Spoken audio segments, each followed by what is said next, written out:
All right, today we are digging into a huge geopolitical story that's unfolding right now in the Arabian Sea. It's got everything: a former US president, a mind-boggling engineering gamble, and the very real possibility of a regional disaster. So reports are popping up all over the international media. Pakistan is apparently building a man-made island about 130 kilometers off the coast of Karachi. But here's what makes this a really big deal: its location. It is incredibly close to India's exclusive economic zone.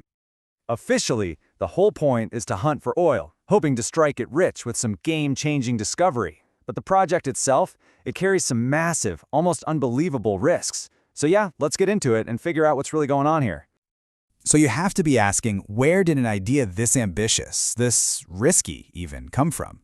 Well, the answer might actually surprise you. It seems you can trace it all the way back to a single tweet from Donald Trump. Yep.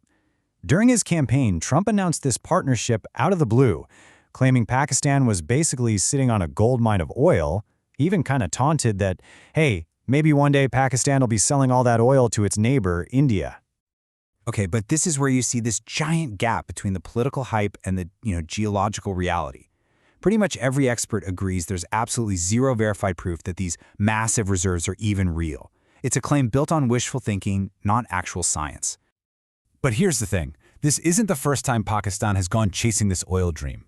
If this whole story feels familiar, well, that's because it's happened before. Let's just look back a few years at a very similar attempt, and you'll see a real pattern emerge. So rewind to 2019. During Trump's first term, the prime minister at the time, Imran Khan, was making almost the exact same claims. He brought in the American oil giant ExxonMobil, got everyone's hopes up, and was even predicting this discovery would solve the country's energy needs for the next half a century. 14 billion rupees. That's how much that failed attempt cost. All that money was sunk into drilling more than 5,000 meters into the seabed. That is a staggering amount of money for a country like Pakistan. And after all that hype, all that cash, what did they find? Nothing. Absolutely nothing. No oil, no gas that was worth pulling out of the ground. There's this local saying that just perfectly sums it up. They dug a mountain, but all they found was a mouse. So you'd think after that spectacular and expensive failure, they might put this idea on the shelf for a while, right? Nope, the plan is back. Only this time they've added a new, way more dangerous twist. They want to build an entire island from scratch out in the middle of the ocean. I mean, building an island is just a massive undertaking. You basically have ships sucking up gigantic amounts of sand from the ocean floor and then just piling it up in one spot till it's above water.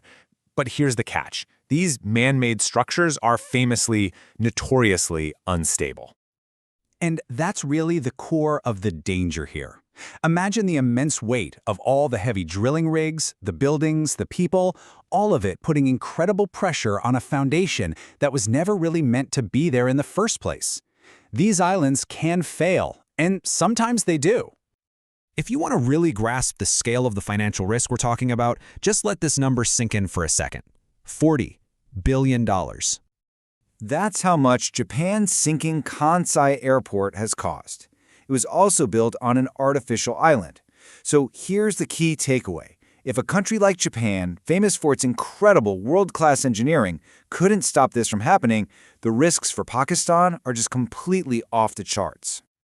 I mean, the contrast couldn't be more clear. You've got Japan, with all the skills, the tech, the know-how, and their island is still sinking. Then you have Pakistan, which just doesn't have that deep well of domestic expertise for a project this specialized. Even if they hire outside help, it's an incredibly fragile situation. Now, this is where the story gets much bigger, because this isn't just a problem for Pakistan. A disaster of this size wouldn't just stay contained. It could have absolutely devastating ripple effects for the entire Arabian Sea region and every country that shares it. Let's just break down what could happen. The worst-case scenarios are frankly horrifying.